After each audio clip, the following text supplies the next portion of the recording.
Afternoon, everybody. I want to thank y'all for coming and being on time, unlike me. I was just a little late, though. It wasn't that late. Now, we'll start this afternoon by a word of prayer. We'll ask everyone to just stand or bow your heads. Dear God, we thank you for allowing us to be here assembled this afternoon. We ask you, dear Lord, to guide us at this meeting, and anything to do with what we are here for is what should be discussed and done in a proper manner. We ask you, dear Lord, to guide us. We ask you to keep us, and those who are on their way, we ask you to bring them here safely. In Jesus' name, amen. All right, we want to introduce to you this afternoon the members of the committee that forms the Entertainment Association of Barbados. We have Ronald Ward. He is a PR person in charge of PR. Brian Worrell. Well, Brian isn't here yet. He's the treasurer. Jeremy is our vice president. Rudy Maloney is the president, and I am the recording secretary. All right, this afternoon we have here with us, the reason for us being here is Mr. Ronald Chapman, who is here to help to guide us as it relates to anything that we would want to know going forward in 2020 to 2021 with the COVID restrictions and the different protocols that have to be established.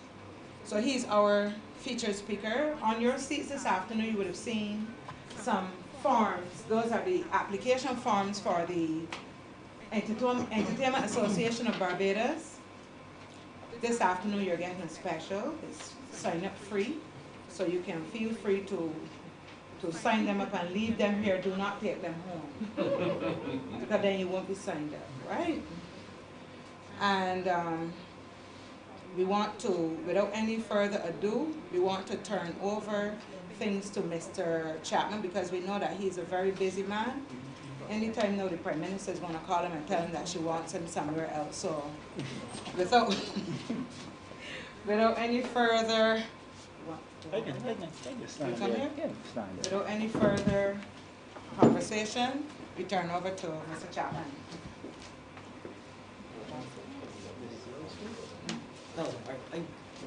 You dropped the guy on the back. You want me to do something else? No, no.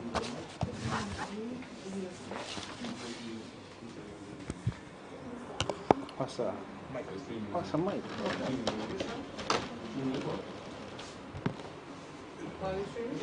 Hey, good here, right? All right. Good afternoon, everybody. I want to thank you all for inviting me. I hope that by the end of this evening, we would be on one even footing where COVID is concerned. I understand that this is being streamed across the internet. When I'm doing this sort of thing, I usually prefer a more interactive approach. So if there's anything you want to talk about, any questions you want to ask, just stop me and ask. Don't wait until we finish then to ask the questions, because sometimes you tend to forget, or maybe you may not remember the context in which you're looking to ask your question in. So I think it's important that we do that, because I think I'm here to hopefully bring some clarity to the situation. It's about you and not about me. So any questions, just stop me immediately, and then let's have a conversation about it. So what I want to do this evening is just talk a little bit about COVID, because I just want to set the framework, the context and the framework for what we're talking about, and what measures and protocols that the Ministry of Health and Wellness would have put into place concerning COVID-19. We know that COVID-19 it's a coronavirus. It was starting in 2019 around December. At least that's what we know right now. That may change as we do a little bit more epidemiological search. But it was start around 2000. It was in 2019. It's a coronavirus. It's a novel coronavirus, which means that it is new. It's not something that we would have seen before. Every mammal on the face of the earth has a coronavirus that affects it. The common cold is a coronavirus. MERS, Middle Eastern Respiratory Syndrome, is a coronavirus. SARS, Sudden Acute Respiratory Syndrome, is also a coronavirus. So, but this one, COVID-19, is a new one that we would not have seen before, and that is what accounted for a lot of the ill health and death that we would have seen, because the medical community did not know what they were dealing with in the beginning stage. And as we go on further and further and further, as we learn more and we learn more, then be able to make adjustments to suit, and to be able to put measures in place to prevent spread, put measures in place so that we can, as you can see, we are on the cusp of a vaccine, and I hope that that vaccine becomes available pretty soon, and it would help bring life back to some sense of normalcy. And I don't think I know everybody here has a vested interest in that normalcy. I have a vested interest in that normalcy. It would mean that I'm able to sleep at nights without my phone going off. I can get some sleep. All right. So it is a respiratory disease. It is spread via respiratory droplets.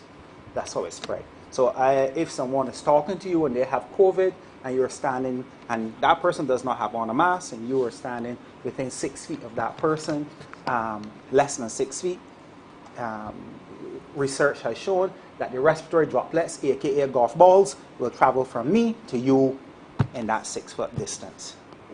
That's it. That's one of the ways, and that's the major way in which it's been spread. However, it can also, research has also shown that it can be airborne.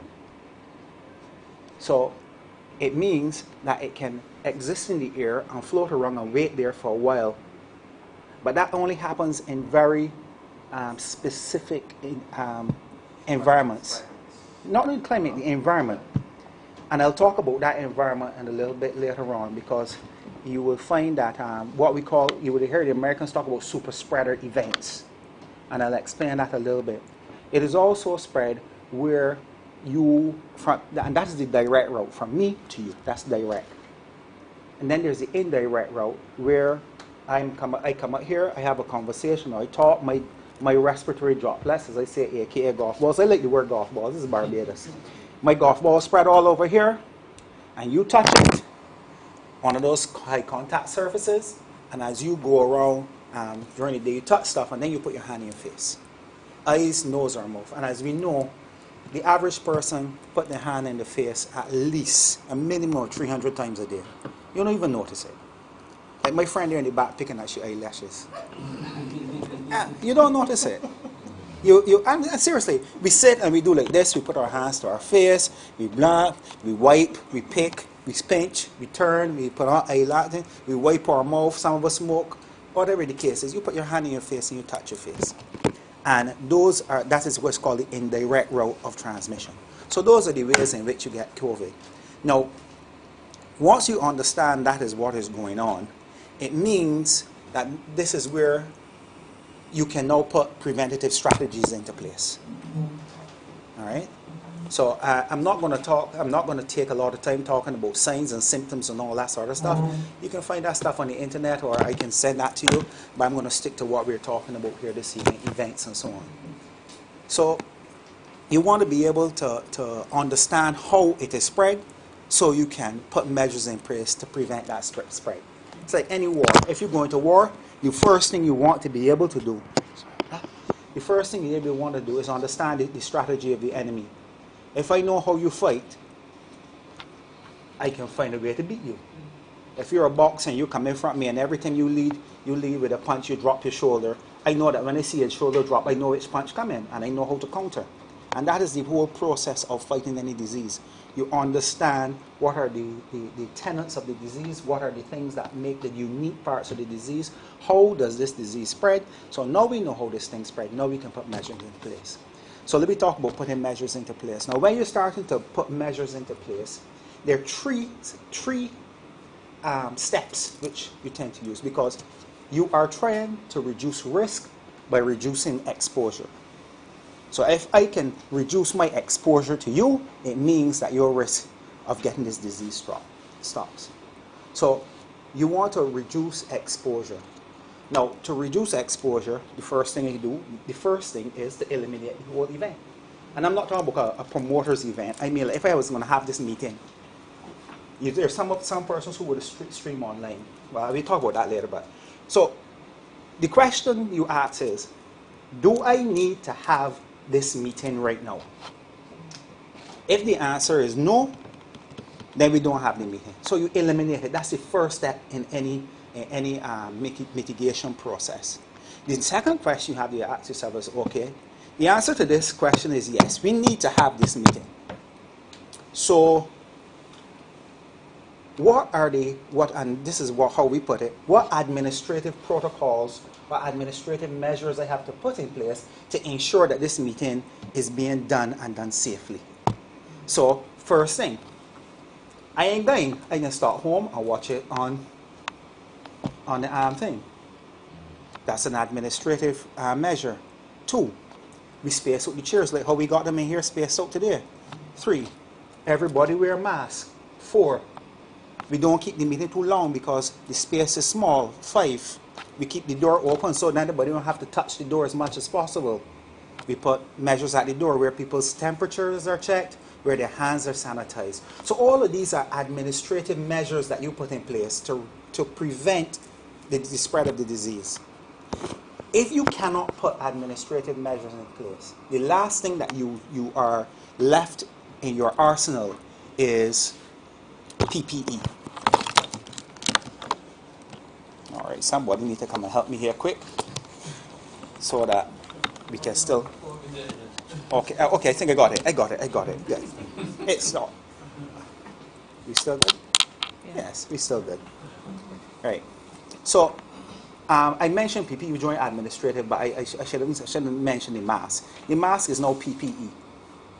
So, what are those things that what personal protective equipment can we use to reduce exposure, thereby reducing risk? And mask is one of those. Masks are one of those things. I know some people have taken to wearing gloves, but we don't recommend gloves unless you are dealing with someone who you know to be infected. Because gloves tend to give people a false sense of security. And I have on my gloves, therefore I don't wear it, no touching everything. I ain't got to wash my hands. I deal with you, I deal with you, I deal with you, I deal with you. And now, if my hands are contaminated, my gloves are contaminated, it may protect me, but now I'm spreading it to everybody because I'm dealing with anything and everything with my gloves. It's better to wash your hands or to sanitize your hands. And a lot of people I see still take the same gloves and put their hands in the face with the gloves, which is even worse. No, but nevertheless. So let me just go back to what I was saying. If you're looking at preventative or we call mitigation measures, first eliminate. 2, second administrative, 3rd PPE. So, and that is the foundation that I just gave you of all the protocols, how all the protocols are built. That's the framework for building protocols. So we understand how it is spread. Once we understand how it is spread, then we use that framework to determine what your protocols look like. So in terms of the promoters now, let me just go back to the question, the whole issue of direct spread. Direct spread, as I said before, is from me to you or you to me. That is usually through golf balls, respiratory droplets, whether I sneeze, whether I cough, whether I speak. It is more in the speech than anything else. Now, the other issue that we have, and I said airborne now. Airborne happens in very specific environments. This is now where sometimes you have so many... No, the first thing I must make a distinction. When I'm talking droplets, I'm talking about large, when I say large, but the visible respiratory droplets, visible golf balls. When you see me talking, it come out and it drops and it drops, and they drop up to a certain... Thank you so much. Up to a certain level of diameter, they drop. But once they get small enough, they stay in the atmosphere. It's like a can of spray, bug spray. Bug spray is designed so that when you spray it, it stays airborne for a long period of time so that the flies or whatever flying is that can fly through it, become contaminated and drop down. If bug spray was larger droplets, right? If you spray it, like if you spray a starter or something, it would just straight drop to the ground. It ain't kill nothing. All right? And that's why you spray a bug spray, you can smell it in the house for such a long period of time because now it goes up there and it stays there more for sometimes 15 minutes. After a while, you may not smell it, but it's still there. Now that's what we're calling airborne spread. And airborne spread happens when you have close contact, you are in a confined space, and you have large crowds. Now once you have that, and people are not wearing masks, and people are shouting, screaming, singing, chanting, whatever the case is, the amount of respiratory droplets that go out over a period of time, a lot of them drop to the ground, but the airborne ones that would normally just float away because they're just a small amount, the volume starts to build up. So let's say we are in this little room here now. Everybody take off the mask and we all start to sing. We having some serious worship service, or we jamming. We having a good sing along. One or two of us gone a couple drinks and we singing the whole night. It means that in a confined space like this, where there is only an air condition, there's no true ventilation, or the ventilation is not, the wind is not blowing fast enough, or what, let's say a confined area. Lots of us are nowhere singing. It means now that that airborne threat becomes even more real. So those three things: large crowds, confined spaces, and close contact. The 3 C's of contagion. I call it that. That's my own thing. I don't know if anybody else got it, but I patented that. That's my patent. Right? So you want to be able, so when we look at that environment, you can now look at your entertainment side of it now. Let's bring it home now and see how we can have an event where, if it is not regulated properly, you have a large crowd, because obviously the larger your crowd, the better it is. You're in business to make money. Nobody in business to think. You may be charitable, but you cannot be charitable unless you make money. That's the truth. Right? You're in business to make money. Every businessman will tell you that. Which means that you want to have a large crowd. You want to be able, no, it is a social event. People are going to be in close contact. So, and some of these, some fêtes, some parties and so on, are in confined spaces. And before COVID, I particularly liked all 3 of them things. I went to a couple of old DB fêtes and things that they were in confined spaces, and everybody up in one another. We have a really great and wonderful time. But that was pre-COVID. I wouldn't do that now. In fact, no, I hardly left home unless I go work. That's the truth. So what I'm saying is that, and what I'm going to mention here, and that is why you will find that in all the literature, and when you look through the literature, a lot of the super spreader events were at churches and places of worship. They're in bars and restaurants, where you got lots of people. Everybody's talking, laughing, singing. They're in confined areas. People are not wearing masks. We had, in this earlier in the epidemic in the United States, we had a choir that I think 40, 50, 30 to somewhere between 30 to 40 members of the choir got it. And they were just in there practicing. So when you put people in those environments, then you have a challenge. All right? So when we start to look at the protocols and building out protocols, the idea now is to make sure that you put measures in place to preempt all of that stuff. One of the things that has allowed Barbados to come back to some sense of normalcy is the wearing a mask. A lot of people don't realize that. We had a significant problem with the transportation. We want to open back the country. But how do you open back the country where everybody's 6 feet spacing?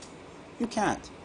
Because the buses can hardly carry anybody. You have a bus when it leaves St. Joseph. When it left the bottom of Bathsheba, before it get hit top, it hill it full. Because you can't put no more people on the bus, because the bus only carrying 18 or 15 or 12. So a whole number of people get left alongside the road. When you go in the supermarket, you had long lines outside. And you stand up out there and waiting the whole darn day in the sun and the rain beating you. So once we were able to put on a mask, we recognized that what the mask do is to capture all of the respiratory droplets. So my mask, my little mask here,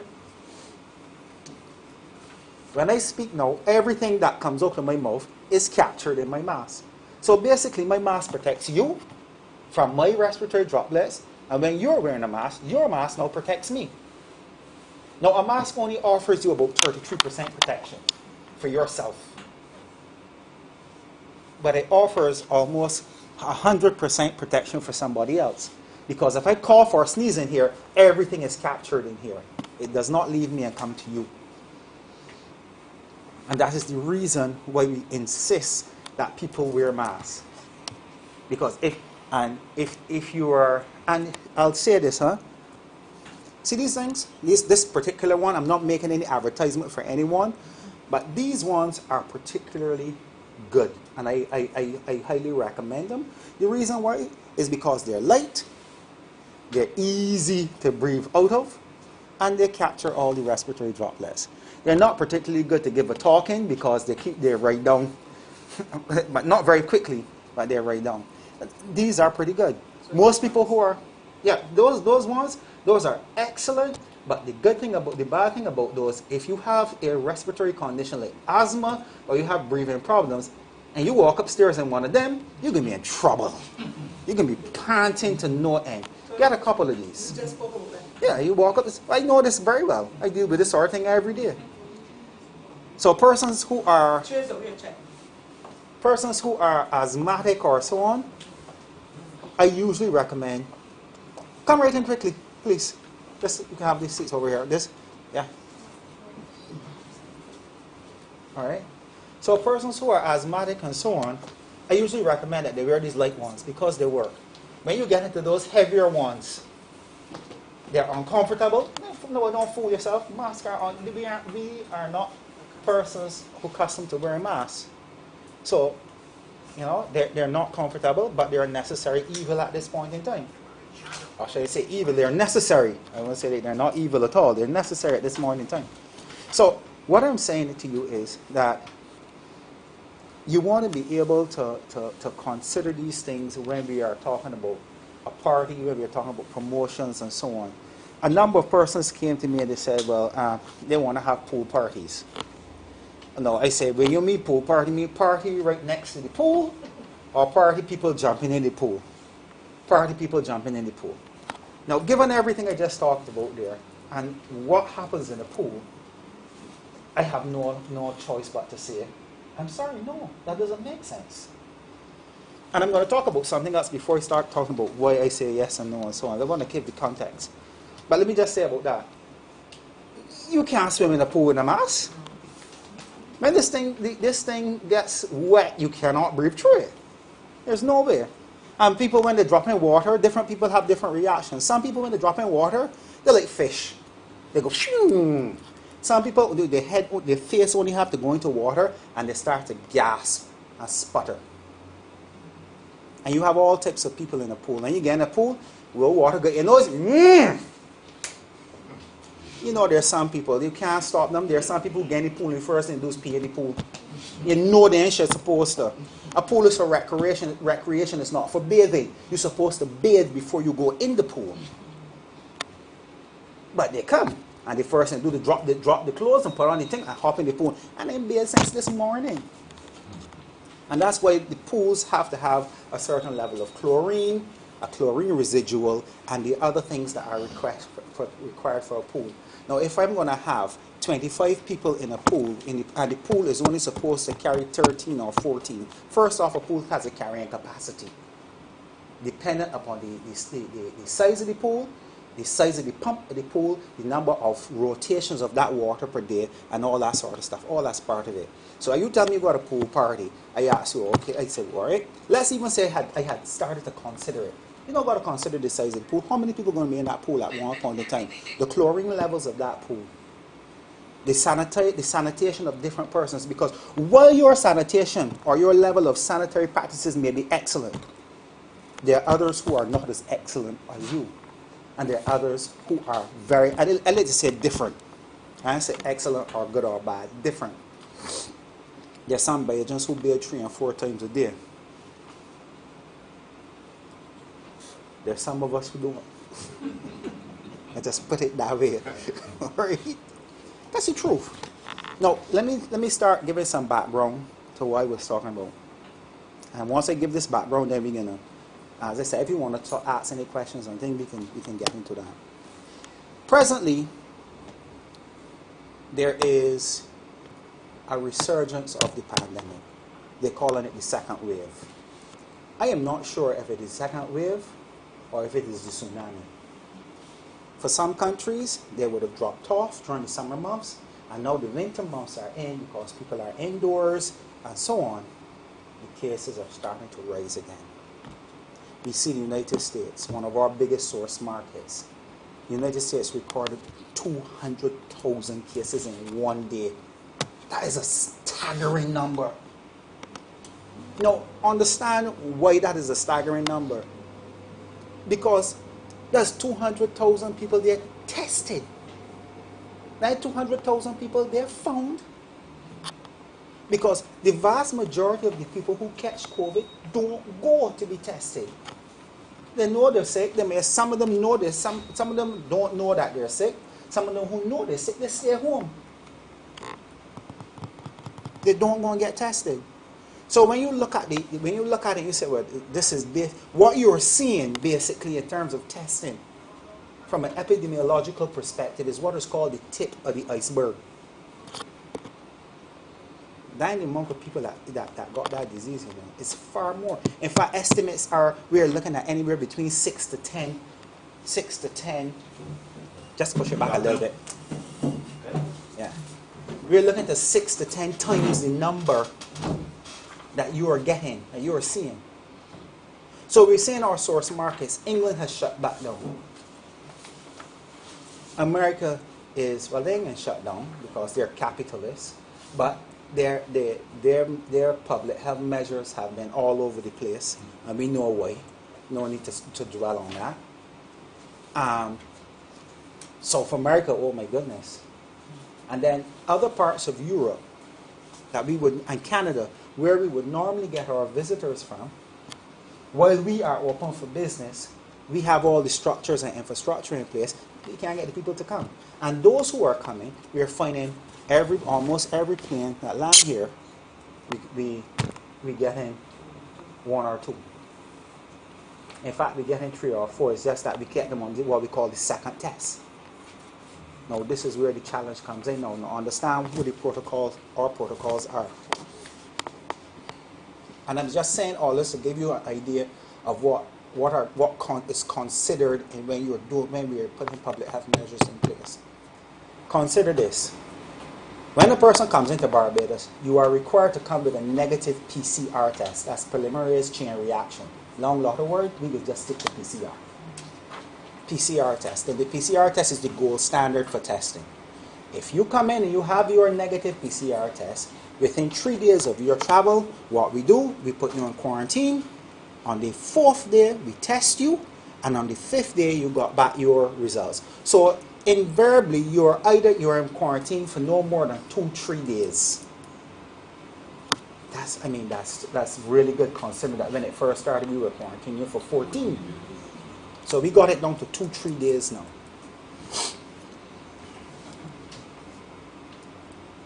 What happens is, if you come and you do not have a negative PCR test, let's say you got an antigen test, which is one of those tests people spit on the thing or something like that. You have an antigen test, or maybe a blood test, can't remember what it is, but you have a negative antigen test, which is not a PCR test. When you get here, we are requiring of you to quarantine for 5 days. During that 5 days, there's something called, we have in the hotels where you will see on the protocols, there's what they call limited movement around the hotels. Now that limited movement is supposed to be under certain guidelines. Those persons are required always to be wearing a mask. They can allow to go, maybe go down to the restaurant and go back up, whatever the case is. But you know that it won't always happen so. Because just like how you may not feel comfortable in the mask, or you may get up in the morning and leave home without the mask, somebody get up out the hotel room and walk down the corridor without the mask. So that person is now waiting for this second test.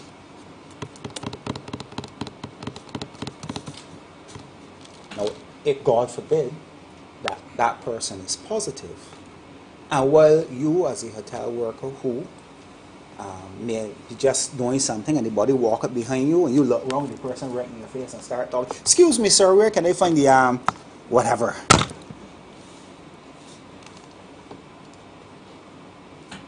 Now, you have a population that you're dealing with because one person, and it may happen in a number of different ways. It may not be at a hotel, it may be wherever. We had it at a villa where the owner gave it to the maid. The maid went home and gave it to the family. Now, understand, once that happens, the Ministry of Health's entire mechanism goes into reaction. We have a number of things in place. The first thing we start to do is contact trace. All the people can you remember all the people you were in contact with, and you were in contact with them for at least 15 minutes. That's the length of time we work with. Most of you in here cannot remember who you were in contact with in the last 3 days. In fact, I stand to say that most of you can't remember what you had for breakfast this morning or lunch yesterday. You got to sit down and think about it. Because these aren't things that we keep in our head. It took us 2 weeks to contact trace 6 people. Think of that. 2 weeks to contact trace properly 6 people. Because we had one young lady in the school and we had others in different settings. And you're going to understand that we were calling everybody. The calls, the level of interviewing, trying to help people remember where they were, who they were with. Do you have a number for that person? Can that person be contacted? And that person says, no, he was a friend of so-and-so. I ain't seen him in 6 years. We stand up and talk and laugh, and then we went long. I know you're trying to find that friend of so-and-so. So, there are a number, gentlemen, somebody I can get my chair, you know. No, they got something. Okay. So, what I'm saying is that we are constantly at risk in the country. And because we are at risk, that's all right, man. Take your time. Take it away.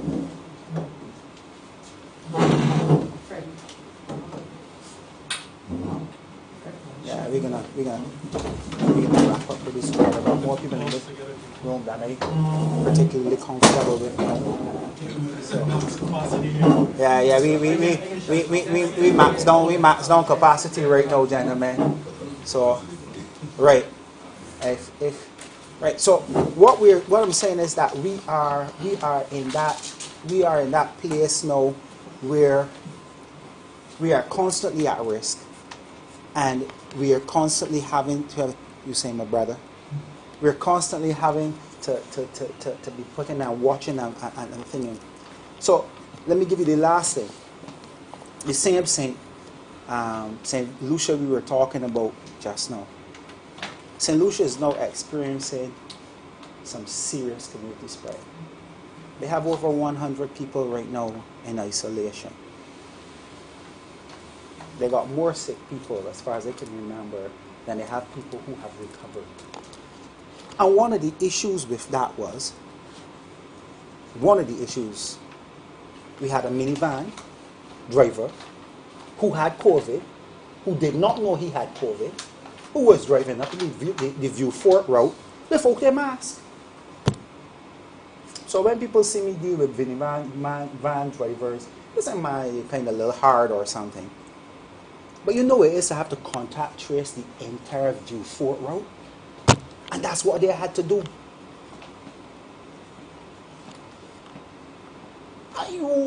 There's no minivan driver or conductor or bus driver. No transport, not even a taxi man.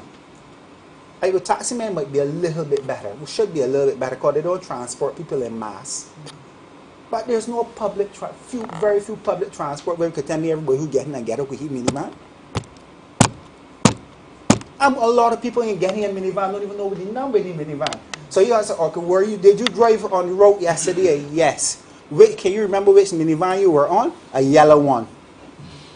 Because when the minivan comes, you do so, You stop, you get here, you pay your money, you get off, your money. Some days you might even, you get here, you sit there, you remember, your mind so far on what you're supposed to be doing, or maybe something else is affecting you, that you're paying attention to nothing.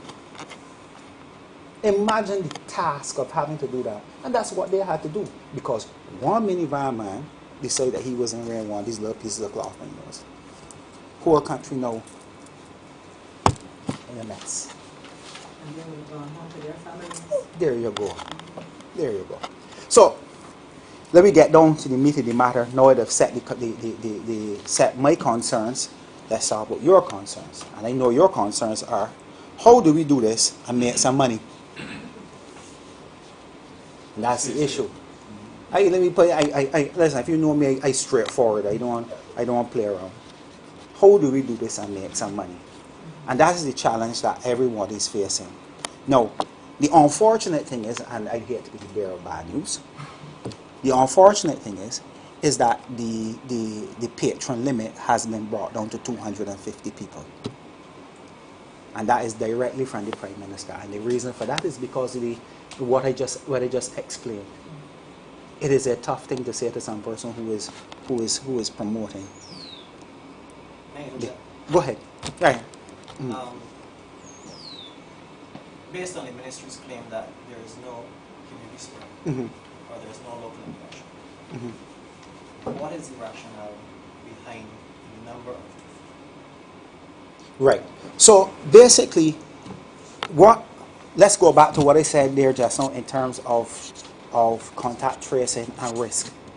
Because of the amount, the potential risk of cases coming in. Because now, before you can get a plane come in and you get one or you get two.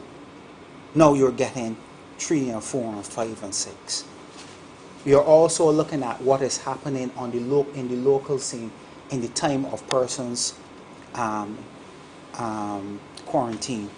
And the other thing is the ministry's capacity to contact trace or deal with an event, or deal with a spread at any one event. If it took us 2 weeks to contact trace 6 people, you imagine how long it can take to contact trace 500-600 people from an event? But when people have events, we had always said we would keep the records. Correct. And that's one of the beautiful things that we've had. We've had persons who are very meticulous in taking records. We've also had persons, and we have seen this a number of times, when I go collect records and take a look at them, you know how many Buju Bantams were in Barbados at events? I bought up on Remington Steel. Oh yes! I didn't even know somebody remember Remington Steel. I'm so serious. So I mean, in terms of, okay, you said 250. What, in the ministry's mind, what is the difference? Is there a huge difference between, let's say, 250 and 500? And 350? I'm not going as far as 500. Okay. Right There now, is. to be honest, as an event producer, it's difficult. It's very, It's almost impossible. Almost impossible to make any sort of profit at 250 people. You're not the only person who have told me that. And the other thing is that on any given event, any given, like, let's say you have 10 parties at 250 people. That is 2,500 people at the best, smallest of them. They can end up in the same side, they end up in the same second street, all common. Or boxing between parties. Or boxing between parties. Yeah. So there still isn't really. You see, what we can do, there is manageable risk, or there's known risk, and there are risks that you can control, and there are risks that you can't control. For the most part, what we look to do is to control and manage those risks that we can. There are some things that I cannot control, and I can't do. There's no way that I can be at every single party, every single event. Not me, neither my officers. And we expect that Barbadians would behave responsibly. Some of them do, some of them don't. In fact, we have had a situation now, and where, as I said, a lot of the stuff we're now getting back on our feet to deal with, because we were dealing so much with the tourism sector. and it took away a lot of our time, and we're dealing with stuff now. For example, you have the party cruises and catamarans and so on. When you get on the boat, they're making sure you have on your mask, but for the time you just want to touch the boat and the boat push off, the mask disappear. All of a sudden, and you ask yourself as a person, what's the thinking behind it? Okay, it's just to say we had protocols when we got on. But getting back to what you said, what you were talking about, Roy, and I think this is the crux in the matter for the part of the meeting, is that how do you look now? Once we had spoken about that, and I went back to my superiors and I spoke about it concerning what is going on, and the consensus basically was, given the level of risk that we are, the risk profile that we are at right now, it is better to hold off to the end of the year and then see where we go from there. Now, let me give you another caveat, another reason. Yeah. So based on what you were saying, we have thrown area space except for the door. It's not thrown out through the door, because if you got less room that can carry 250, you got less people. But your maximum amount of period, no matter what your thing is. No, I can give you some caveats to that. So don't finish, because there are different events that may be allowed to go over there depending on the type of event it is or what is going on. So the other thing I wanted to mention here is, I want to mention it before you start me, so I can remember what I was saying. Yeah, we are on the cusp of a vaccine, and we were discussing the vaccine this morning, the rollout of a vaccine in terms of the PR and all that sort of stuff with reference to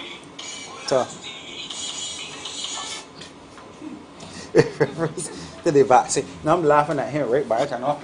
Oh, mine is off? No, ain't off. Off no. And strangely enough, it hasn't rung. I'm sure that something is wrong with the network. Not really, they know what you are. No. Listen, I know that the net. By the time I get out of this building now, most people can call me and tell me. I call you and make straight the voicemail, because this is now an hour that I've been here, dang right? And the average there, that's like 75 to 125 anywhere phone calls per day. So that ringing, that's network issues right there. Let me get back to business. We're about to be able to get a vaccine. Vaccines work for healthy people. Vaccines don't work for sick people. So vaccine prevent you from getting the disease. The vaccine doesn't cure the disease. So the longer we're able to keep Barbados' community healthy, and then we have widespread uptake of the vaccine. Once that happens, now we can say, yeah, we're good to go. So we are at that point now where we're coming to the end of the race. We have run a really good first leg. We know in the middle leg now, the two middle legs, and we're still doing well, is how we finish the race that makes all the difference. Ain't make no sense running fast at the beginning and falling down, because only he who finishes get the prize. And we are coming on to that side. Now we anticipate, well, I can't say, I don't want to make any pronouncements. That's not my place to make any pronouncements coming to you now concerning the vaccine. But we will get the vaccine here in Barbados. And once that happens, then we're able to do work. We're able to now bring back some sense of normalcy. We know that it's working. Persons we have what we call herd immunity. We have Barbadians vaccinated. Then we can start going back to opening up and taking our foot off the brake and allowing people to move. But if we take our foot off the brake now, and we have any form of community spread, like what we're seeing in some of the other places, vaccines are not going to be of great. It will still work, but it affects the community more. It affects our bottom line more. It is better to vaccinate a healthy community so that they don't get sick than to have to be dealing with both sick and healthy at the same time. Yes, my brother.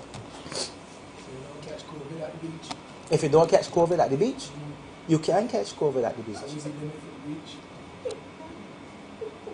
You're asking me specifically about the thing that down by thing, right? No, I'm talking about beach around the general. No, okay. If you're asking me about holding an event at the beach. I think he had a whole I think they're two different questions. Okay, they're two different questions. They're two different questions. And I'm going to address all three of the two different questions. First off, any event that is held in open air is better than an event held in a closed space. First off, nobody can deny that. Yeah? If you can have an event that is completely open air, big pasture, whatever the case is, that reduces spread significantly because wind is blowing, droplets can drop, people keep on a mask, but no, you don't have to worry about aerosol, and it goes. So that significantly reduces it. And if you're talking about at the beach, is the same thing as on a pasture. If you're talking about in the sea now, that's something different. Right. At the beach is the same thing as in the pasture. I mean, you got the open area, still 250. But you won't many people understand, you know, 250 people. Thousands of As I said, but that is not a specific event where people are jamming to music and drinking and so on. There's not music out there every day. Yeah. I'm showing people bunch up and everything. But So what are you saying? What? Explain to me what you're saying. You can contact tracing people on the beach. You saw me the events. It's got the contacts there. It's like numbers, everything. So you contact trace them. So 250 to me, it making sense because you can contact trace people. On the beach, you cannot contact trace them. If you were to hold an event, on the beach, right, and you brought in, let's say, whatever number of people into your event, we would have names written so you could contact trace. Those persons come for a specific event. They are in a specific location for periods of time. They are usually there to dance, socialize, in large quantities, have fun, drink. Usual thing. No, don't say that. If I go down to the beach with me, you, and the boys, it is us and us alone. You ain't Bronx Beach or something? Yeah. You understand? So when I go down to the beach, seriously, let's be serious. When I go down to the beach, I don't walk around to any and everybody at the beach. And you saying that you do that? Not me. I don't need the beach. I can tell you what's happening. All right? No, I am not saying that people don't. The same thing, people at the beach, people walking through town, people getting in minivans.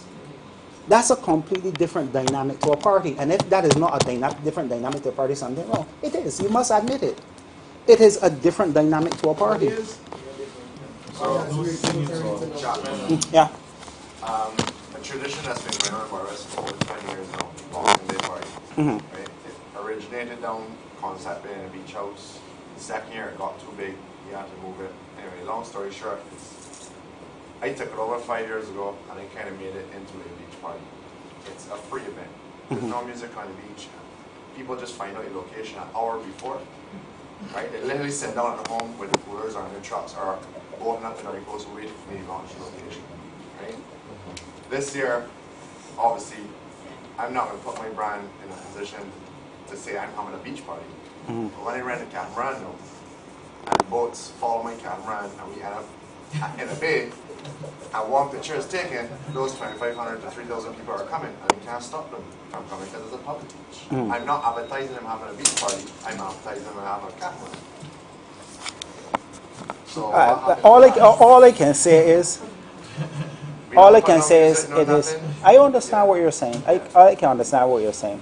And I said something just now. I said there are things we manage, things we can't manage, things. Yeah. Look at it this way.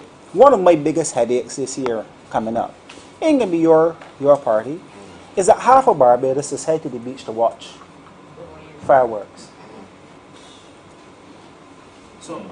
You understand? No. You hold on a minute. I come at you. No, just give me a second. Have you ever seen a picture of Boxing Day? No, I've never seen the boxing. But what I'm saying is, no. Normally, don't forget your question, right? I just want to deal with it. Now, understand that is a Belgian tradition. More people go to the beach to watch fireworks. It was in Pebbles. I was on Pebbles Beach all year's night. Me and my family. I had to ask for an excuse to get on the beach. No, the thing is, there's no promoter for that. There's no, that's not public entertainment, which falls under the Public Entertainment Act. That's all the people decide, no, I go home, I go and watch it, I go and watch thing. No, that's the same thing that you were talking about now. It now requires Barbadians to act responsibly. No, I can tell you the truth, I ain't going. I'm not going to be going.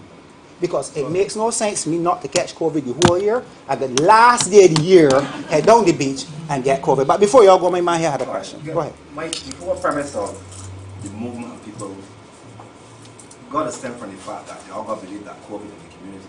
No, it is to keep COVID out of the community. Right. So There's a difference. How does it get into the community?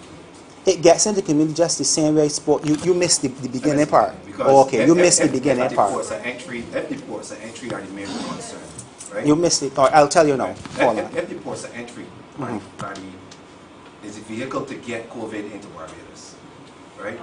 And maybe to travel outside in the community. To me, the emphasis then is on securing, the areas, the ports, and people coming in. Now, if the agents in everyday life going to interact normally, because we're going to act, and I can tell you the public, Barbados acting the COVID in here. So let me be real, right? So there's no fear of COVID in Barbados right now. There is. So there is. They pretend that they don't. Right. They behave as they don't. We're because socially we have adjusted. Marshall said on the mask. Everybody is socially conscious of COVID, but in movement. So let me give you an example. We believe that nobody in our family got COVID. So when we're in our house, we free amongst our friends. I might not feel Marshall, my friend, I don't got the COVID. So if we go and we party, that's where you see the cruises. If I go on a cruise and I'm with my friends have got COVID. That's the thinking, right? So when we move in general, in social areas, all of us are in this business. It's not a business where people are going to be standoffish. Everybody's going to be socializing. That's what social events are about. Right. So my thing is, and Rob raised the question earlier, the rationale behind changing numbers. If there is a cause or a need to, then we understand fully. But to me, there isn't a need to, from where I sit, because I haven't seen anything to make me think that COVID is spreading in Barbados is a problem. Not that we haven't been lucky, we have been. We ain't lucky. We work hard. I know that, but there are a lot of things that I can sit down and I had conversations with my colleagues about certain things, even in the hotel industry, where people have to go on quarantine. You mentioned people moving around the hotel, but to me it's a very simple thing that could be done to eliminate people moving in hotels and stuff like that. Because if I have a hotel with 5 floors and the 4th floor is the COVID floor, right? And I put there's only one way to get on the hotels, elevator or stairs, right? And you position one person to work, to monitor people. You can't come out. You're supposed to be in your room. Where you're going. In a restaurant, we bring the food to you. You understand what I'm saying? So if you put a person on that floor, you put 3 people to work at a hotel, 3-hour shift, 8 shifts, 3 shifts, 8 hours a shift. People can't move around. So you're limiting where these COVID people that are coming in, moving. Because if they're the person that bringing it in, deal with them. That's my point. That was what was supposed to be done in the Deal with the people coming in, not that is the agents that ain't got COVID. All right. Question. Now, before you go your question, can I just address his? Because I will forget. I will forget too. Unfortunately, you probably missed the beginning part of what I said. And we are not putting measures in place because we have COVID. We are putting measures in place to prevent us from getting COVID. A pound of, we say, an ounce of prevention is worth a pound of cure. And in this case, an ounce of prevention is worth 2,000 or 4,000 tons of cure. Because look at what has happened to the economy, even in our preventative measures. The risk is there. It is real. It is not something that we make up so as to keep people from making money or to prevent people from moving. I don't like this as much as you do. I made that point earlier. But it is real. Let me explain something to you, right? Everybody in here either is or knows somebody who's asthmatic. Everybody in here either is or knows somebody who is diabetic. Barbados has one of the highest diabetic and asthmatic communities anywhere in the world. COVID loved to kill diabetics and asthmatics. Point blank. You understand where? So when the Ministry of Health makes a decision, there are a number of other things that we have to put in place besides a particular one point. We know the system, and we know somebody. Let me give you an example. Let me give you a great example now. Fella came yesterday, Sunday. I told my phone don't start ringing. Sunday my phone rang. I didn't get to it the first ring. The second ring I got to it. Senior member of the constabulary. Mr. Chapman, yes. We got a fella here. We need to know what to do with you. I said, what's going on? Let me give you the background. Man came from Europe. Did not tell the bank that he was traveling. When he got here to his hotel, his card was declined. He is supposed to be in quarantine. Can't get in your hotel. So, before you know it, man leaves hotel, get in a taxi, and go somewhere else, where he didn't have to pay. I ain't gonna mention the place, just trust me on this one. When he gets there, obviously red flags were being, because when you look at the man passport, man come in yesterday or come in today. What he doing here? He's supposed to be in quarantine. You know he's now being tested and we're waiting on his results. I don't know how many contacts he had between the hotel that refused him entry to the point where we picked him up. And these are the issues that we deal with on a day-to-day basis. Everything is not as clear. I come into you right now. Everything is not as clear cut as you think it is. There are a number of issues that we deal with on it. And unfortunately, the Ministry of Health does not communicate these things to the public all the time, because there are a lot of things. Although we don't have anything to hide, we don't have everything to expose. So we deal with these sort of issues every day. So we know that the risk exists. And if I tell you the risk exists, the risk exists. I'm not making this up. I can't wait till you get a good don't stop, don't party.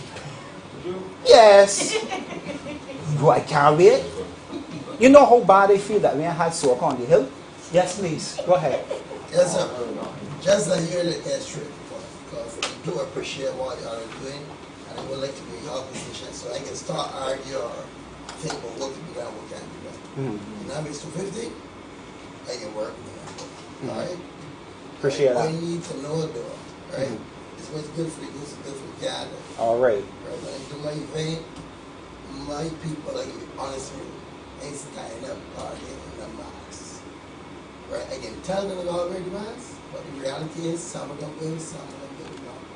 Mm-hmm. So if it come by me, and you see that, and you shut me down, you're talking every nightclub, every place else, I'm going to shut me down. I do not want to be unfair. Gotcha. And I will work, Go ahead. you all know best, if you stay to 15, I will work with you. Actually, me, I can work with 200. So I ain't taking chances. I've said from the beginning, when this thing first started, I said it's like you gotta watch. I just follow it every day. I just wake up, I just go on. CNN web, I just follow it. Okay? I know it's not in our community. I know it's not community spread. That's way doing things. From the time it got community spread, about last time we shut down.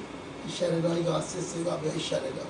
But right now, I need to live. People need to live, so I'm doing events now. Small events. So I can work my 200, but nobody, if they come and tell me, everybody here got one master party, but then you might as well shut down all entertainment. How do you not do that? You talk about the the cruises. I was on a cruise just the other day too. I go to cruise, I support my people who support me. Wear the mask on, and that's what you say. Everybody take out the mask, got truth is that some of them say, I can't even break the mask. So some will wear, some will wear. So, alright, they got to start somewhere, so what you do, you lower the risk by lowering the numbers, so you easy to contact trace. Alright? I understand that, and I agree with that. So I will work with the numbers. What I do not want is that somebody come in ridiculously and tell me, no, you can't have a party at all because people will wear the mask. Let me address that. I have shut down, and I can talk about two things. I have shut down a number of parties because of no mask wearing. And I have allowed parties to go on, and my officers have allowed parties to go on where we came and found a couple of people not wearing masks, and you tell the promoter, deal with that. And let the party go on. And there's a difference.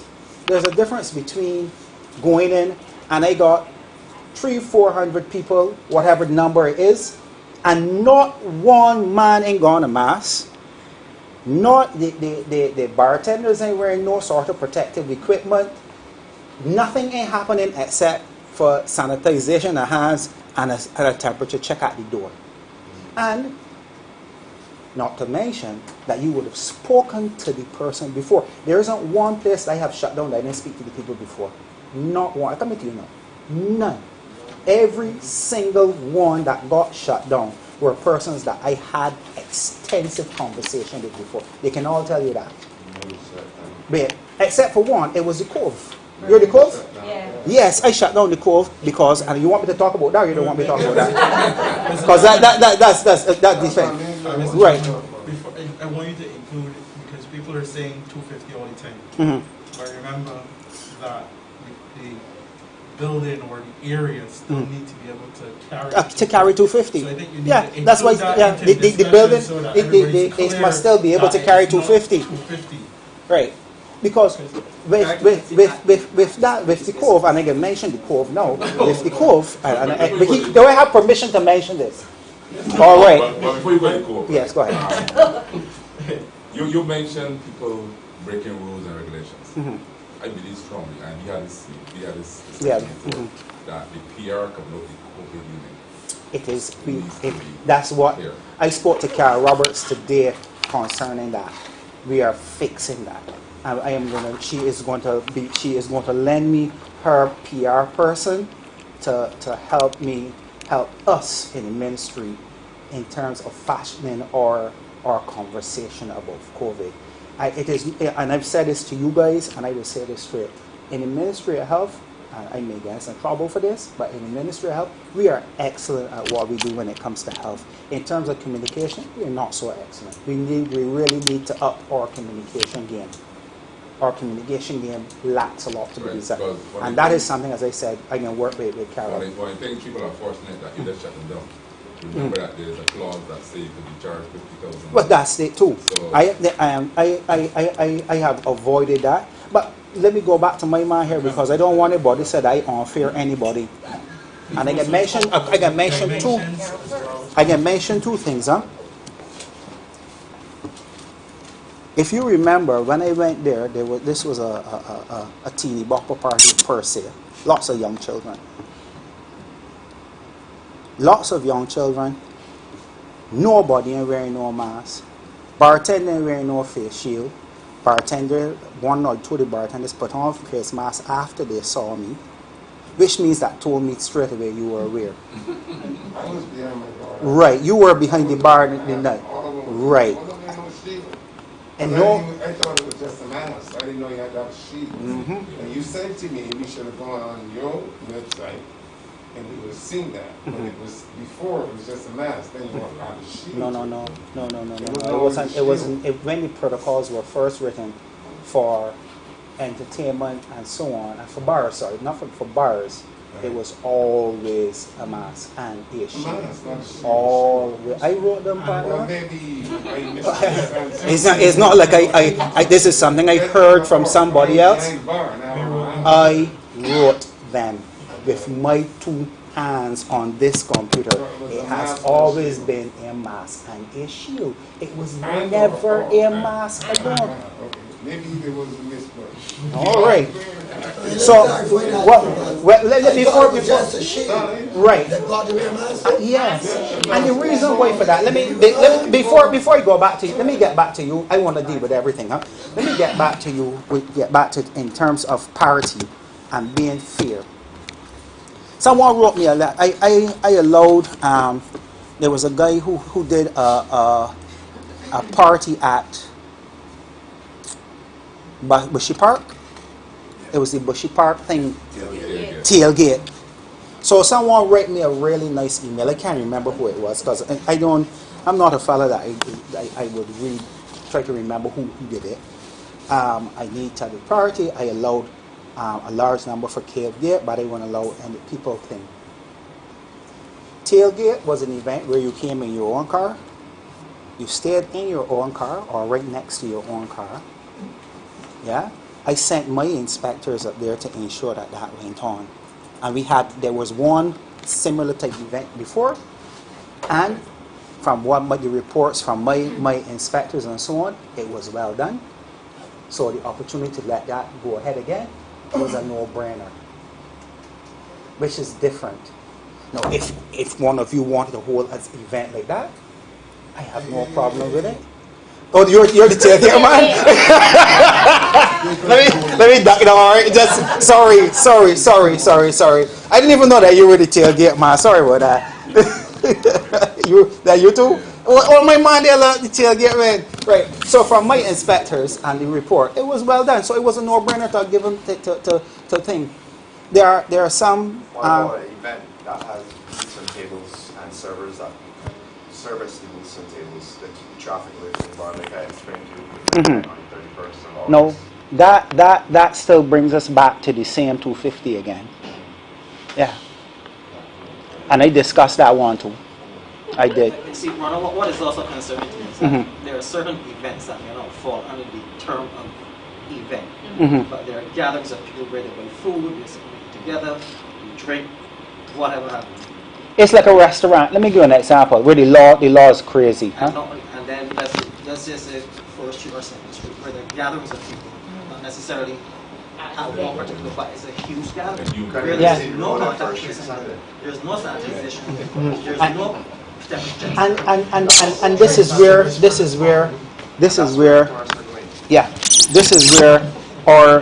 where our I'm gonna say we don't have challenges. This is where our challenges are. So basically it's 250. Yeah. Basically it's 250. Yeah, basically it's 250. I just want to make it clear. It's 250. No more events over 250. 250. Yeah. But no, I'm not selling them any money. I want to know what is the rule. I should have missed a lot of things. Because then I want to go away from here understanding that it's 250 and then people don't understand 250 and then doing events like his event and stuff like that. That's the event. I went to that. Thousands of people on the beach, all people one another. However you want to put it is event. Whether or not you call the people or not, it is an event. That's what I do for a living. I do it 40 years. I do events. So you can't mix matters with it. But I don't want to do the event that I plan or then the police come, you come, shut it down. Because that's a totally different thing. I've never done the event get shut down before. Right? And my responsibility, which has always been, our motto has been safe and friendly. Right? Event in a safe and friendly place. I don't want any situation whereby people think about, oh, Chapman, you bring all these people to do this, to do that, to do this. You say it's 250, it's 250. Just like him, I can't control certain events, and if people turn up, but I can announce it's only supposed to be 250. I can announce it's supposed to have on your mask. I can announce all those things because they're not right. Because at the end of the day, you interest to work with you all. Right, and it's also for us to realize that if it's breach, you can shut it down. We should be surprised or we should be quarreling. So I just want to make it clear, that's what Kevin did, that between now and the end of the year or till when you get the vaccine, you're saying it's 250. Next week or 2 weeks, it may say it's 100, or it may say it's 400. Because depending on how things go. Depends on how things go. But that's the truth. Depending on how things go. I just want clarity because just now I've been telling my bartenders and every only big bar, I buy your face shoes for them. I didn't even know that to wear a mask. So that's my time to get educated and to understand what's going on. So now I'm very glad I hear that because you're going to come and they're arguing and they know you have to wear a mask. So it's just for me to be educated now. I know it's 250, so I ain't strictly going to apply any event over 250. Thank you. Right. One question right here. Yeah, Oh, sorry. Yeah. Yeah, go ahead. Go ahead. Sorry, really good to meet you in person, and like I say, we all understand and appreciate what you all are trying to achieve. What I find, I think a few people have brought different people about the community spread, but it seemed to me as if at the beginning of COVID in March or whatever, there was a steps. If this happened, this is what was going to be restricted. If that happened, this is what will be restricted. And then I think I dealt with you with the Kabinka function in Kadooment Day, and the government eased up the numbers for that kind of weekend, which I support. But my concern, or what I think is all of our concerns, this has no end. So it's not to say that if there was a yardstick that if there's community spread, we're going to clamp down. So since July, when we had that event, so we are now in December, there's been no community spread. All entertainers have been basically locked down, and we are essential services to many people, from our employees, ourselves, and to just relieve stress, etc., etc. But I do understand, and I was the first one to tell one of your inspectors that in the case of community spread, I see the risk, as you pointed out so clearly, with being in a church choir or being in a low bar. But this is December now, and we've been open back since July. You know, are we going to be here next August discussing? Well, there's no community spread, but there's still corona in the world, which I understand. In other words, to me, there should be some form, and I think the government, I can't remember it clearly, but in March, there was the island shut down in a certain amount of cases. There was a guideline to what we're doing. Now, the number has been reduced, say, from 500 to 250. I understand there are more flights, but there's been no more change. There's been no change in the local circumstance. So, and I wouldn't say it'd be nice that if they had community spread, I would hope they will never have any, even though I do, in my opinion, think it's a daunting task to keep this record. This is like betting on red every time, and the dice keep landing on red, and if you can do that, you'll be a billionaire. But I hope I make articulate my point when you say clearly, because imagine aside from the amount of people say that we employ, everyone can find examples of things that are just as risky or not risky. And the other thing that I hear that's happening now is that whereas legitimate promoters are trying to deal with you, the parties are going underground. So there's nothing now. There's no mask, no contact tracing, and the people that there. So in some ways, I'm not saying to go crazy, but I don't know what the magic number is here. But people got a party, and then they'll go more on the ground. They start an event like what say Bud is saying, where it's like, you know what, I ain't going to fat, but there's going to be a fat here, and nobody is responsible. You know, so working with people who are trying to do it and do a not perfect job, because I had, you know, an event and it's very hard. I said to everybody to wear the mask, and you know, we have the protocols, and you get some benefit in the event. But you know, 250 is just. So my final summation is we were 500 or we were up to, you know, and then things, the goalpost change. There's a certain square footage. There's 25 square feet per person, so my value is 25,000 square feet. But yet, even then, I was only allowed to say 600, which is fine. We didn't get more than 600 anyhow, so that was good. But in other words, like there should be some sort of so entities can plan and see how the future is. We know this causes this causes that, and not have to go. I understand what you're saying, but as I said before, it may be the communication strategy is not necessarily the best.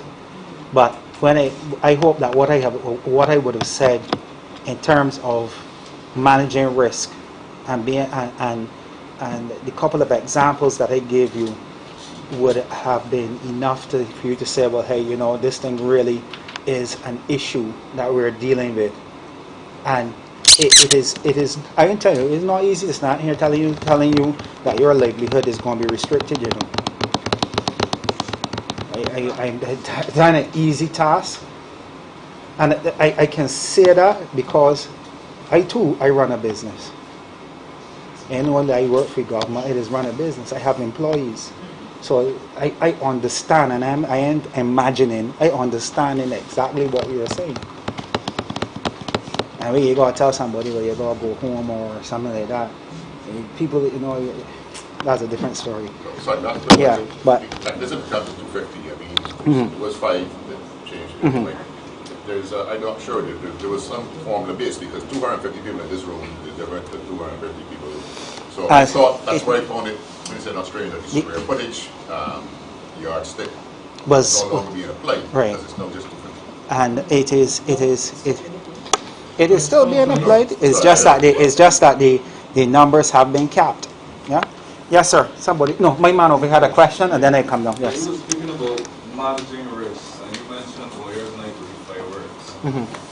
But I believe that y'all could put some sort of clamp down on the fireworks. It is possible. It is possible. It is possible. But you know, but hold on. I understand, right? But you know. Hold on. This is what I'm saying because you could put the clamp down for fireworks.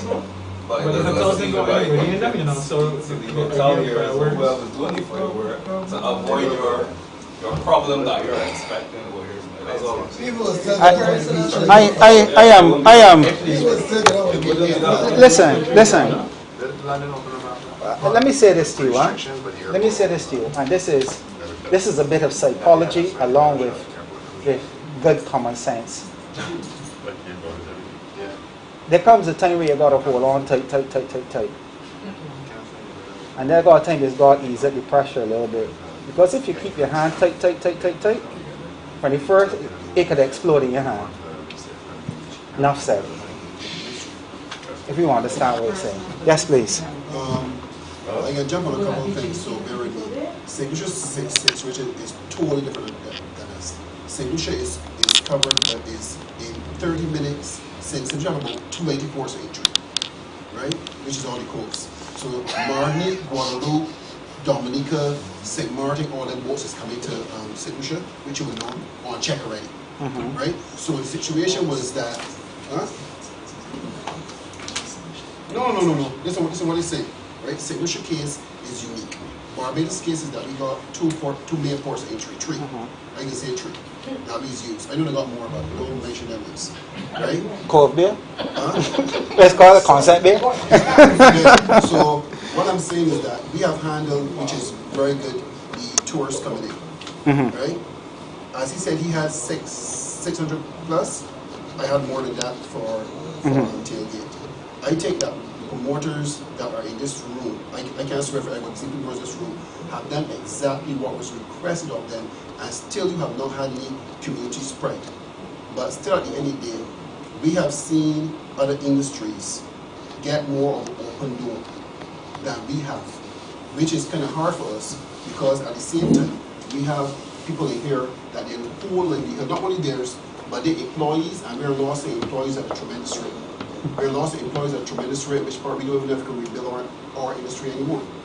Because FRL got a young lady that is worth him, that is doing his research for him. And he lost her, she got on for another job. I mean, it's quite impossible for him to get her back. Right? So we understand the effects of the industry, but if you're telling me that we don't have any community spread, and we're moving from, which I'm sure the Professor said is not 6 feet distance anymore, it's 3 feet. 3 feet with mass. Correct. 3 feet with mass, right? So, but we are still giving him what he's saying, the 25. Correct me if I'm wrong. 25 still. So for the events, it's different. At the gym now, you don't have to wear a mask because you're exercising, right? Our routine is this, when the man go up on the board is almost the same thing. So what we're seeing is that depends on the industry, depends on how you're being treated. I would say that is not exactly the case. I don't want to say the parts of the industry because we believe that we are one of the most vital industries in I am hearing you. I am not necessarily agreeing with you in terms of parity and equity, because the gym protocols are quite clear, and the gym protocols require the number of people in a gym in terms of spacing is far different for the number of persons for a fact, even when we had the 500 numbers. And I can say that because I too wrote the gym protocols. You understand? No, we monitor them. We monitor them, and I can take you to a number of gyms. So when you go to the gyms, you see the number of persons, the markings. You can see the wiping down of the machines, and that still happens. All right, and for those gyms, the people wipe down the machines, and then they also provide disinfectant and papers to wipe down. Correct, but we're talking about, same thing he just talked about, what I have done, and that's something I'll be very careful with. Go ahead. Creating a black market gyms, which there are a lot of in Barbados, and running their black market events that are flooding the marketplace, right? And that what is happening now, any sort of prohibition, just create a black market. Right across the board. That's the truth. It hurts everybody because the government collecting the VAT. Exactly. And then we have the risk for disease. We got the risk, they ain't doing nothing at all, period. And they're going away with 5, 6, 1,000 people in some events. You're quite, listen. My two concerns go ahead. Is that when you send a letter to the COVID unit, how long should you expect to wait to get a response? 1. 2, then when you get that, after we get, so when do you need to get a letter? So say event is next month or 2 months from now. Should I have to send them a letter 6 weeks, 4 weeks? 2 weeks and before. How soon will I get a reply? 2 weeks Not before. A reply, a written reply, because, for example, you were very late to come and tell me what the situation is at. But this morning, the police come and tell me, Orlando, we ain't doing nothing with you unless we get a letter from the COVID. So now, 3 weeks away from it, 3 days from the event, you already give me a word. So you have not seen your written reply as yet? Have not get a written reply. Even the last event, we only get a written reply 2 days before the event. So I'm asking for. No, that's different now. This is different. This is different. This is different. This is different. I go communicate with them. No, the only way I can communicate with them is the police. Let me say this, right? I can deal with this first. And this is not an excuse. This is not I don't even know if I can put this as a reason. I do not believe that there's any reason why you should not have your claim by now. Like I'm going to have to talk to my people when I get back to the office, because somebody else asked me about something. Right, he asked me about his reply. Right. No, I got to go meet with him. Right. But I mean, so what he's trying to get to, right? Right. One thing he didn't say was, when you throw an event, we got to get licenses. Right? And you need to have the police ask for minimum 2 weeks before. Yeah. Right, so yeah, we usually do it a month in advance. But no, we only send her a letter for our noise permit today. Because finally we started hearing back from you. Right? And Carrie's only now going to meet with me, so we have to apologize now. We're not throwing you all out of the bus. No. Listen to me, right? Listen to me. So should we check you a month in advance? No, hold on a minute. Just a simple thing. Hold on a minute. When I do good, I just take the accolades. When I do bad, I just step my legs. Let me apologize to you, because I'm the head of the unit, and at the end of the day, when somebody does not perform their duty or do it in a lackadaisical manner, I am the person responsible. When I spoke to you, I thought you had your response, that you had a written response, because what we have been doing is that we have been pushing off all of those letters and so on. So I am confounded, and I'm no joking you right now, that you can tell me now that you won't have a written response. You have a mailbox? No, seriously, I'm not joking. So listen to me. I'm serious. Normally, and he asked the question just now, and I wanna be very clear on this. We are asking that if you 2 weeks prior, at least 2 weeks prior, send your stuff in. And if you have not heard from us within a week of that, call me. Everybody here probably has my number. Call. So it's mandatory now. It's not mandatory to. Is it mandatory now to have that permission before you go to the police again? Along with your It is better to have it before you go to the police, because if you go to the police, you can send it back to us. It's mandatory now. Well, that's part of the communication I got to put out there. So just give me a shout in the morning, call me in the morning, and we get that sorted out. Because that there's no, you sure you don't got email? Nope. I also sent an email on November 18th, and there was no response to it. I sent my email to you, and they told me that you were on vacation first. Then when you came back, you called me and told me what it was. I sent it like since September. Since September. Okay, I can't even get to my emails here now to see what's the issue here with this one. All right. It's difficult to plan an event unless exactly. All right. And this is. So if you're saying that basically that should be in, I don't expect about to send it 2 weeks before. Within about 40 hours, we should got an answer. Yes, no, maybe so. You need to. Yeah, you have to. Because they still need to get back. No, what I'm saying is that he's talking about at least some sort of response in terms of getting the process started. Yeah. All right. So. No, go ahead. Before you go there, could there be venues that is already earmarked for certain amounts? So say if we're going to Harbor Lakes, for example, could it be that Harbor Lakes, we know Harbor Lakes is we did that. 400. Sweetfield Manor, 300. Wherever they go, so that a promoter within themselves as a businessman could look and say, I'm going to use that venue based on the fact that I know my numbers. Okay. Confusing me now. I was gonna deal with that, right? Don't get confused. Don't get confused. Before we had the cap of 250, that was the case. Because we would have inspected those places, we would have measured them out, and the owners of those places know exactly how many people, the maximum capacity they could have carried, given before we were at the 250. We are at the 250 now. That doesn't make much of a difference in terms of a larger venue. If you're going to tell me try to put 250 in here, now you got me in problems, right? But that's basically it. Question? You had a question just now? My question to you and your team at the ministry, right? Everyone in this room is promoters. I'm young. I'm starting out as well. They go to events, do artists and stuff. The real question I want to ask you, you know what the protocols have been put in place, you know what the cap numbers are. 2021, Trinidad has already canceled Carnival, we know that about that. Other business people in the room most events, football work at 2022, we know that's going to happen. So let's look beyond this little small thing now. We're looking beyond the bigger thing.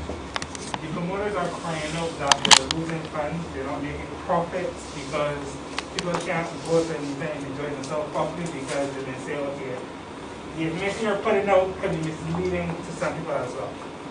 My question to you and your team is, next August, as the gentleman there said earlier, we should not be here sitting having a conversation this again where they go to each event, promoter, chain of events. It's probably going to happen. How can we look at that?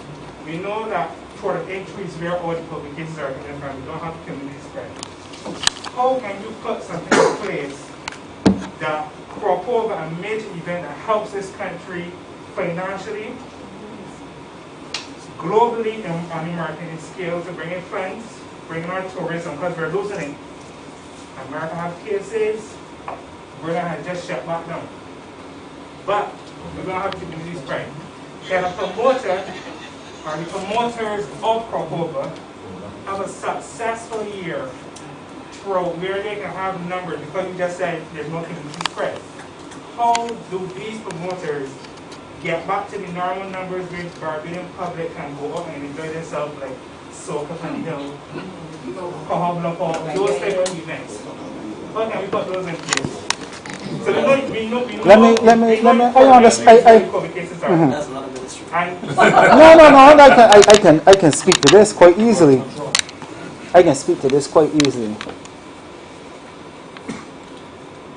It may be that by next year, we are in a place, next year we're in a place where the numbers may go back up.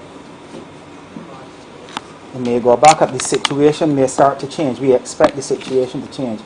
Vaccines distribution of vaccines start in December of this year, December, in the United States and in all of our source markets. Once you have massive uptake of vaccines, then once you see that, we're going to get some vaccines here. As I said, I don't want to talk about the Barbados vaccine. That's above my pay grade right now. Huh? Very sure people can take That's another issue too. But let me stick to this one issue first. Alright? By next year, once we start seeing the massive uptake of vaccine by other source markets and so on, depending on how things are going, we should start seeing a dip in the numbers, and you will see the opening up of the market and so on. Let me say this also. I have worked in the ministry for a while now. I don't even want to say many years. I have never seen anything like COVID in terms of how fast things change. And I mean overnight things change. And it's hard to be in an environment where things are changing, it affecting people's lives, and you know you have to be the person in a position to cause discomfort and so on, people to protect them. Because not everybody is happy that they're being protected. You understand? Let me just go back to, I'm going to come to you now. I just want to say this to you. Once we start, and I go back to the vaccine right now is what we are looking forward to start seeing some changes. If we do not see changes within terms of a vaccine, we're in for a long, uncomfortable ride. Let's be straight, let's be honest, let's be open. You understand? It is important that we have that vaccine. It is important that people take the vaccine, and it is important that we try to get things back to normal. And that's the long and short of it right now. Beyond that, this is where we are. We've seen what happened to the United States. And the problem, I'll say this before I go to his thing. The problem with the United States being the super spreader country on the face of the earth is that the United States is the most powerful country on the face of the earth. And their people travel more than everybody else. They have more disposable income than anybody else.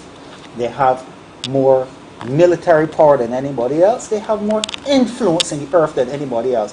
So once they have the problem, all we got the problem. And that's the long and short of the program. Or should I say our problem becomes real. Not that we have the problem, but the risk continues to exist. And that's the truth. I think my man here had a question before you. No, I was just going to ask, based on what you were saying, how often are the entertainment and bar protocols being reviewed? They are due for a review now. My only challenge is that in terms of the getting the time to do the review, and that's my issue right now, the time to do the review. And I am willing. Like when we did the protocols for the entertainment sector, I sat with these two gentlemen here, Carol Roberts and the people from the NCF and others, to sit down to put them together. When I'm doing the bar protocols, I am willing to sit with anybody who owns a bar and work through it. All of my protocols, every last one, I sat down with people who worked in the industry and put them together. All of them. And the reason I do that is because I never ran a bar yet. I was a barkeeper once in the Liberty and a dance one time. Liberty. So you know how old I am. Right. Yes, Chapman. My question is, right? Because as this year on, everything coming. I got canceled 2 events now. I got canceled my Christmas event, my Warriors event. How you plan to disseminate this information to all the people that are here? Because when I look around, I know enough people plan events for 6 months back, and they ain't now. And all the events is over 250 people. So what has now happened in my mind is that all the events that have been planned, and you say, well, you work by them and do all the things, but if you've ever run an event, you will know that budgets have been in place, deposits have been made, and therefore it does not make sense to do an event right now. So already canceled it, right now you cancel 2 of my events. Christmas and what you're saying, there's no sense because with the budget, I can't make the money with 250 people, so I cancel them. But there are a lot of other promoters and a lot of other people. There are people who you may not consider promoters, like Hilton. Hilton Trade event where it's like, how you can let them know that, look, They have already applied and they have already got a response. by the 250, right? So y'all plan to get this out there to everybody. Because the number in here ain't the promoter. Let me help Mr. Chapman a minute, right? He's just a featured speaker, but the event is held by the Entertainment Association. And we're actually streaming it live, where it's recorded, that promoters will be able to see and hear the discussion that has transpired here today, so that they're able to make informed decisions as to how they're going to do parties going forward for the next month or so, right? So, well, that's going to be everybody's prerogative. Everybody's situation is not going to be your situation. So you can So just to be clear on this, so as it stands, any regular club oriented event, within, let's just say for argument's sake, a Harbor Lights or a Copa or whatever have you, those are limited to 250. Yes. No ifs, Yes. ands, or buts. Yes. Yes. I have Yes, go ahead. one part question. My question is, how soon you think the vaccine will be here? That's one. Two, if I were to take the vaccine, I do a lot of traveling. If I were to take the vaccine, when I come back here, am I subjected still to the test? All right. Before you go any further, I would prefer not to answer any questions concerning the vaccine. And the reason not because I don't have an answer for you is that that discussion has not been had by policymakers as yet, and I would like to give them the opportunity to say something first before I heard today that it was free. Right. They mentioned that far, and there are a number of other things that going to that I don't think that is my place to jump ahead of my boss. Right? So I would like to defer that question. Well, as I understand your reasoning behind your rationale behind the nonsense. I think I speak for everybody here as well, is that, you know, the entertainment industry is the one that is called upon. When there's a pandemic, when there's a flood, when there's any charity event, when there's a relief fund, whatever have you, the government calls on this industry first for assistance. Right? We have been trained to call for assistance. Not only I'm talking Ministry of Health. When they brought back in the events, they said you can throw events limited to 50 or whatever have you, but no concessions were given to the industry. So there was no concession on that, no concession on cost gap, no concessions on police, no concessions on anything. So they say, but look, you can have your events, cards forward everywhere, right? The other thing is that I think that some of the policymakers are not fully cognizant of what required to say. And I think that some of these agencies should have somebody from the industry on their boards to assist them while they're making these decisions. I cannot argue with you, Roel. I don't live in your shoes, and I will have to take your word for that. And I don't say that disparaging or anything. I'm really real about what you're saying. My thing is, there is nothing preventing the body from collectively making an appeal. The reality is, though, because I like to put my side on both sides as a promoter. I like to look at my side and the other side. It's reality, right? Things really in the United States right now. And the Prime Minister worried, she right to be worried, anybody be worried. So when the call gets said, look, what risk, maybe you answer, what would reduce the risk? And the thing is to bring down the numbers, y'all made the call. Nobody can't change that. That's the reality. You could be a but you never got movies going his actions do. Right now everybody frightened. So how many states you got a person dying every minute? You got over 2,000 people dying dead. Right? And ignorant. So when politicians look at that and they say what we can do with criminal rate, they say well the only thing he said the only thing you can do, and that's the race, it's the number of people. Because that's the truth, they can't contact trace 6 or 7 or 800 people. So it's not that. I know the virus is not here, I know that it's not going to spread, but what they're looking at is if it happens once, how the hell they can trace all of that. So they're really saying we're not numbers. And that's what you should come on and say. Look, all this talk about space and this and that, the decision has been here to you now because you're frightened that you don't want to be anywhere else. Correct. Right? So I can live with that. So, Okay, ladies and gentlemen. Yeah, I was just going to say we have been in here a little too long for my personal comfort, but I thought it was important We to. want you to put your hands together for Mr. Chapman this afternoon. We want to thank him for taking time out of a very busy schedule to come here to explain, because we know that everybody here has been impacted with the COVID-19 and protocols and restrictions and this and that and the third. So, without any further ado, we're thanking Mr. Chapman, we're thanking you for coming. You have some application forms. Most of you should have an application form. We're saying to you, don't take it away. Don't take it away. Leave it right here with myself or Rudy or any of the committee members, because you are now signing up this afternoon for free with the Entertainment Association of Barbados. Right? Now, the other entertainers and promoters who are not here, who, as you rightly said, will be running some type of show or whatever, we have streamed the program, the discussion this afternoon, so that they can go online and view the discussion. If you have any more questions, unfortunately we have to leave the room. And we've been here as long as we could be as well. So you're free to bring your forms right here, leave them with us, so that we will not have to charge you. Ladies and gentlemen, thank you all very much. I will be.